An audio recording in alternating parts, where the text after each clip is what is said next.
Open there. That is a journalist. He doesn't have any card even here. Go enter.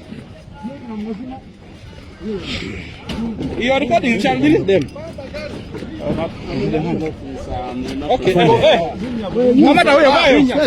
Enter. Let me talk to you. Abasajja bano simanyi oba munnange baagala ki naye onoonya kye baagala ne kikusobera ndowooza olaba ensitaano ezibaddewo era bamaliriza nga Ssaabakunzi n'abaana ba NUP abamu nga bakwatiddwa ate bubi nnyo.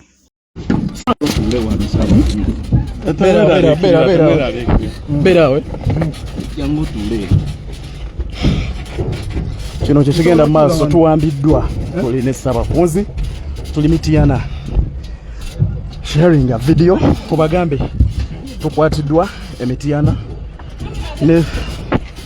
ne Ssaabakunzi tuwambiddwa tuli Mityana sharing a video ne Ssenabulya Juma badde ategese omukolo so Ssaabakunzi tuwambiddwa tetutwalibwa tetumanyiiyo basaba muleke katukola kino jamufuna wali subhanallah so kyekiriwo obudde bonna bwennyini tubadde tuli Mityana nga tuzze tongoza posta naye eno yembeera eriwo ebusujju Mityana oyo Ssaabakunzi basaba mu kisharinge Ssaabakunzi eno yembeera gyalimu kutwalibwamu mbasaba mu sharinge video eno ono ekiseera gwe tubadde tuze okubanga atongoza mpola tebagyewoolera nagiremedde dda bagizija kudda ne banjuzayuza negiremera so weri bwetyo embeera Ssaabakunzi eno gyalimu gyolaba gyatwalibwamu basoose nakunkuba tiyagaasi akubiddwa bubi nnyo okukwatibwa akubiddwa bubi nnyo ne komanda fake naye tumuyina naye akwatiddwa kansala we Kasubi naye subhanallah balwanye nnyo okutujjako amasimu naye yange enkiremedde banjuzizayuziza nzenna ndooza mulaba nzenna banjuzayuziza nga ngezaako okubanga protectinga Ssaabakunzi so yeno embeera gyolaba baganda bange bassebo ne bannyabo kyekiri mu kubanga kigenda maaso tetumanyi Ssaabakunzi akubiddwa nnyo kyekyo tutuusiddwa ndowooza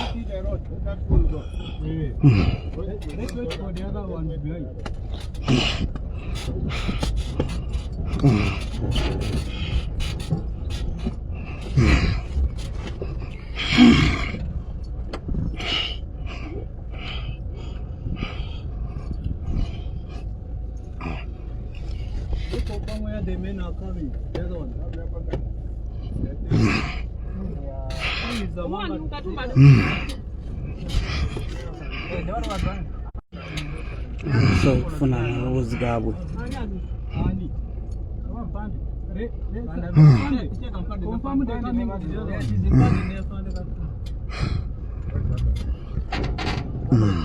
bakyali mu kuyita mani pawa endala olaba ekyuma kino kikonyize nnyo bwe bakoona mbinyi omutwe gukuba kikuba ku mutwe kikuba ku mutwe Ssaabakunzi w'ekibiina yembeera eno yali mu kutwalibwamu yeno embeera akatuwa katono kati bwe tuteekamu abantu ffenna bwe tutwalibwa ndowooza ku CPS y'e Mityana ne bino byonna bijja kuggwa tuli bagumu bino ebimu bisi kiseera buseera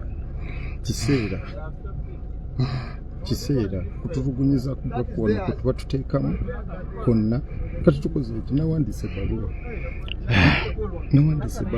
kyekyo kigenda mu maaso baganda bange bassebo ne bannyabo kyekyo kasooke ndiyitingamu video ezimu nga bakuba bubi nnyo abantu bazaagala wano saba kunzembera jali mwayeka musayi wali emabega bange wetubagamba nti abasajja banani ali basonyiwa muba mulowooza abantu bamala kwogera niyo obulumi bungi ku mitima ndowooza olabye abaana banyiga biwundu natiyagase nga tuvuddeko munnange amawulire agatali malungi agahonorable Shamim Malende ne mwami we oba abadde bawe bannange bagamba ne vajaje book by its cover omulenzi ono abantu abasinga obungi mubadde mumulaba nga mulaba omulenzi omwetowaze bichi naye nga oba mujjukira omukulu Fred Kajubirumbwe yayogera ku muvuko ono n'agamba nti munnange omuvuko oyo naye n'agamba kandekeraawo kubanga bawa mubaka sigenda gendayo nnyo naye bibino Honorable Shamim Malende ayabize ebyama ali mu kulajjana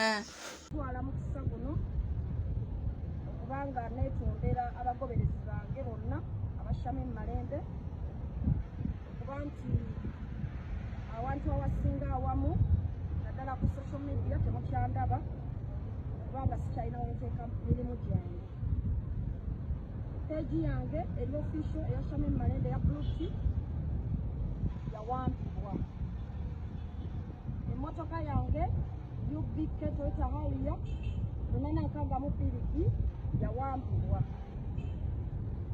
emmotoka yange Super Custom UBD 850N yawampibwa era n'obulamu bwange ng'omubaka buli mu matijja olw'okutiisibwatiisibwa okunkoleddwako ate nga ekisinga okunakuwaza nti neetaaga kubanga nsabibwa nsaba bannakampala mwenna abanteekamu obwesige ne bannayuganda abakyanninamu okukkiriza mubeere nga munsabira obulumi buno bwonna ne peegi gye nabadde nziguddewo eya Shamim Malende ESQ abantu bange gye badde mutandise okugoberera nayo yawambiddwa era ne social media accounts zange zonna okuli Twitter, TikTok, Instagram ne YouTube ezo nazo essaawa yonna zisobola okuvaako nazo ne ziwambibwa bino byonna ekiruma nga bintuusibwako omuntu gwe mbadde mpita mukwano gwange oba gwe nalaga ensi ng'omwami wange era ng'essaawa eno ndi mu buwambe bannange mawulire si malungi naye tusabire mubaka waffe Mama Kampala ebintu biterere asobole okubanga emirimu agikakalabanya bulungi nnyo ate munnange byonna nga bigenda mu maaso abaana bavuddeyo ne bagamba nti munnange omukulu omuloodi Elias Lukwago bukyanga owangule Kampala kakati munnange wafunye engoma eddene nnyo era nti munnange kati mugenda kwabika Elias Lukwago bamwambaza size mutuuka kyemanyi wali amatako gamubugumi eno size y'abali mwezi ate ng'eva mweni yupi ojja giwulira anti wawoza nti ekivunziza Kampala toyina buyinza tota ntebe toyina buyinza n'obwasama ekigambo nti ekyuma kyammwe ekyakasasiro bakiwa Kagame tukipangisa sente zikigula buli mwezi nabwo n'olaba nga tobuyina bwabwasamya kigambo ekyo era ng'okyalemera entebe banange muvunzizza ekibuga muleke tukyuse eggwanga lyaffe banange bannayuganda eno size gye bayambaza Elias Lukwago jyagiwulira boy mutuzanyidde ku bwongo bannange eka tutekeyo balimu ezo ekibuga kyetaaga yinginiya muleke naffe tukulaakulane eggwanga litandikira mu kibuga ne lidda mu byalo naye muvunzizza ekibuga kiringa byalo tusekereddwa tukooye banange tusekereddwa tukooye muleke inginiya ekibuga kyetaaga inginiya zekazono Lukwago tankuba omanyi muka byonna nga bigenda mu maaso no naye avuddeyo n'agamba nti munnange leero this time around olinnya ey'amagye mwe wano wetulaga tugenda kufa bukyanga Elias yeekola busolosolo gwe leero wafunye eyakusobola gwe leero ogenda kukikuulira ke bayita akaliro omanyi waliwo akaseera wekyetunuuliza nga kimawube bakibuuza ku myaka gyonna gy'omaze mu bannakampala obakoledde ki ng'atandika okubanyumiza nga bye bamunyiga ensigo ng'atandika okubanyumiza nga abasajja bye bamutta amaka bw'ate abasajja abantu g'amaka nze gwe mulaba buli kimu kyayonooneka engini yogenda kumuwulira kimafya nze nkimanyi nkiwa wooli amatako gakubugumye nga n'olunaku olaba Kasisiro yagwira abantu ekiteezi ne banoonya ka grade akasimayo abantu ne bekwatakwata bo nga Bannayuganda gwe wajja oleeta bigobe n'amaziga wajja ozze kubakungula nga bwekola obusolosolo nabo babafudde baweddewo nemwe abasajja tebaswala akutta akazindalo n'agamba nga batuyizizza amakooti anti sympathy card zazze ng'atambula kuba mubuuza okoze eki ng'atugamba wuwe yaye President alina wagambye nti wandiika ogambe wandiika mu comment section ogambe Kampala yeetaaga inginiya ne Uganda yeetaaga Kyagulanyi ate tojjaawo mukono oyongereko ekigamba nti Elias nti wawaali amatako gamubugumye nemwe mugenda kutubulira nze nkimanyi woolye nga watukubira amasimu nosooka n'otusiriwalako alo Uganda mugenda kutuwulira kano katandika butandisi ate ye munnange Stasha Mayanja anti munnange juzi wanene abadde yakakola pate ye avuddeyo n'akooboola General Sauda Mwadada n'amugamba nti eyo munnange mu NUP oba biganye jangu eno nze kadi nina ne tugamba wange kakana Sauda Mwadada singajja nakusaba kadi engeri gye bamunyeeri osobola okumuwa kadi ajje kati kansikambeere mu office Mulindo mwana wattu ajje kubanga omwana oyo alina passion y'abantu abawansi ate mukozi olaba ali determined ali bold Sauda hani byangu mukwano bankulinde dinandisome n'ennamba yange nojja kujja ndi wano ku Masiro opposite ewali akapande bannange bebamye kadi mwenna ba sweethearts mbasaba mbwetwazo obwekitalo fenna kozi tulumirirwa muntu wawansi gomanyi omulamu ago bwegu jangu nja kuyimirira naawe nja kunoonyeza akalulu. So my sister Sauda Madada mkwano omulungi, if you're disappointed, if you need help, if you need anything, I am there and I'll help you. Hatu nina musira munango ni mchala mugozo oli wa amaanyi oli wa kabi kati abo benfiirako mbalize munango ate n'abala bagenda okumma mu maaso awo mwenna mbalize abayimbi bano bono bamuyimbi oba MP nga bakumye kadi NPP weri muje tulageka abantu Stasha Mayanja nga ye president wa is it People's Peasant Party simanyi nabiyita bulungi naye nga kirabika kyekyo naye agambye mbu ayagala kubanga awa General Sauda Mwadada kadi ono yatugamba ajja kubwa umani MP ne tulowooza munange ate gwe wakoze party lwaki tuvuganya ku bwa president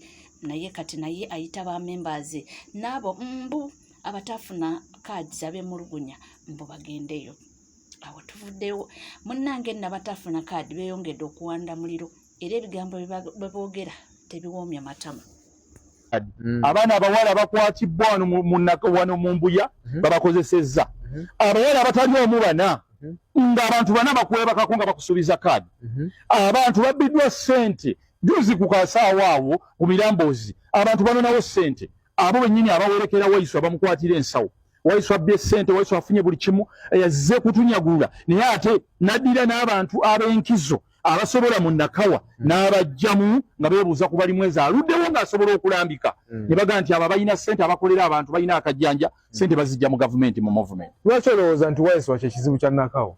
Waiswa ne balimu ezo kifuuse ekizibu ky'e Nakawa kubanga kati we tubadde abasajja abaffe Abaganda abagundivu abazaalibwa mu bitundu byaffe mwana wattu alina ekintu ekipya kyaleese apulantinzeewo abasoga alinga atwala mu tribalism abantu abakoledde abantu yes ne bawa ate ye munange omukulu Waiswa Mufumbira anti ono ye deputy spokesperson w'ekibiina kya NUP agamba nti Sauda Mwadada ayinza obutalabikira ku ballot paper kugambye ekiri wano kitokota bibino Madame, what's the woman? Sao. Yes, yeah. This is your brother. This one is my sister. They don't get no jam. One lie. Some again a cover. Some again a cover. One again a cover. Just a room. One again a cover. They unfair and treated her. They unfair. You must get up about the brother. But it's okay. Ladies and gentlemen, South of the we know how to follow up. Again, I'm going to jump out. Again, I'm sister. You must be background. No, this is my sister. You were not there to feel this. She cannot. This one is making mistakes because of the public. This your brother. You know, he betrayed you. Sauda, he was not there to defend you. Hey, something again. I promise. Katuvuddeyo munnange ono akoze analysis ku nsonga ya Honorable Shamim Malende ne husband we oba boyfriend we munnange temumbuuza bingi ninga fena tubadde tubalaba ebadde bigenda mu maaso tuwulize ye kiki kyalowooza ku ebyo bitambula. Shamim Malende atannaba kubiraba Honorable Shamim Malende atadde akatambi n'alaga nti obulamu bwe buli mu matigga. Era akatambi ako kabadde kalagira ddala bulungi nti social media ndozi ze baazitutte era bakima emmotoka ye emu ku emu ne babeera nga baziwamba. Mbwera akikola ye bbaawe Sebunya Andrew, bonna mbamanyi bulungi nga tebananatandika kwagalana era bonna mikwano gyange. Kakati politikale kiri kitya ogenda kunvuma onyiige gwalina feeling ne emotions nenze nkuwa political analysis era abantu ngaffe Honorable Shamim Malende basinga okwetaaga. So simmwe abagamba nti we batamuwa kaadi njo kya kibiina ate mmwe muba muli babulabe nnyo mukola disservice ku mubaka waffe. Ensonga eri bweti Honorable Shamim ensonga zayogedde nga mubaka owa Kampala omukyala ate nga mubaka era ayagala okuddayo. Ensonga eyo ebeere mukuba 100% ebeere mukuba olw'ensonga family issues. Politician tafulumya family issues kuba abantu bakimanyi nti waliwo abakulu b'amadiini abasobola otuukira ne bakyandolingira wansi. Waliwo abakulu mu family zombi ne bakyandolinga neno mu kibiina kye ekya NUP ne pulezidenti waffe yennyini musajja mufumba ali mufumbo buli successful bw'agenda n'amunnyonnyolamu ensonga asobola okuyita bbaawe n'abatuuza ne bitagenda mu media. Ekyo kiba politician ne bomubuuza bbaawe aliwa oba omukyala wo omuleseewa asobola atiisa okulimba nti alina gye yalaze kumbe yamukubye emiggo. Kumbe balina obutakkaanya. Ne Museveni oyo yennyini gwe mulaba bagamba nti afunye obutakkaanya emirundi nga 10 ne mukyala we naye tavangayo nti n'abagamba atulinamu obutakkaanya. Ekyo politician takikkiriza kubanga kiba kikuba ng'omuntu. Family issues bwe zibanga social media esobola ozikwatamu. Ekisooka Honorable namusaasidde dda byayitamu video eyo yawedde dda. Ne mu video yange live gye nkoze nkunnyonnyodde ebintu bingi ku Honorable. Kati wano nkubuulirako political side yokka kiba kimukuba. Ekyokubiri omuntu asobola otuusa kati ku Honorable Shamim obulabe olw'ensonga akulaze nti Shamim kati amini Sebunya bbaawe kati bwe buzibu. Third party ayingirawo buli public bwogiraga nti waliwo omuntu gundi yanjiga agala okuntuusaako obulabe oba ye mulabe omulala ayingirawo n'akozesa opportunity eyo. Kyokka nga ne ku side ya Sebunya abeera mu bulabe olw'ensonga kati abawagizi Honorable Shamim muli ku social media muyomba muga Sebunya twamulabirawo bamutugamba kati olwo abali ku ground. Omuwagizi Honorable Shamim bw'asanga Sebunya kati aba akola atya. Yensonga lwaki ebintu ebimu tebirina kuba public. Ne bwebeera assistant ne assistant ne baki tebirina kubeera public omulala ajja n'akozesa opportunity. So mujja biraba mu maaso eyo mujja kumanya kyenjogerako abayina feelings abayina emotions mujja bitegeera mu maaso. Mugamba oyo omuvubuka batoke ate ye ali mature ebintu abaabiraba. Honorable Shamim njagala okusaasira ku byonna byonna ebiri mu kutuukako bibeerawo era biggwa. Naye okubanga biri ku social media politically mujja gamba mbwe katwana afunye sympathy bagenda kukola bati naye politikale ne bwe kiba kibiina kyennyini ekiba kigaba kaadi kigamba akoze atya nsonga za famire ziganya ati sayidi zonna ziremye naye ng'ate sayidi yonna toyina gy'otuuse mu bakulu bonna tewali gy'otuuse ne zijja ne zibeera ku social media so mujja kuntegeera gye bujja munnange naye nga tuli ku NCK TV tuweerabira kubanga osubscribinga ringinga that notification bell sharinga likinga ebisigadde buterevu mawulire nja kubanga nga kuwa era nja kubanga nga kutuusaako wona wali wonna wosinzidde sigala naffe tova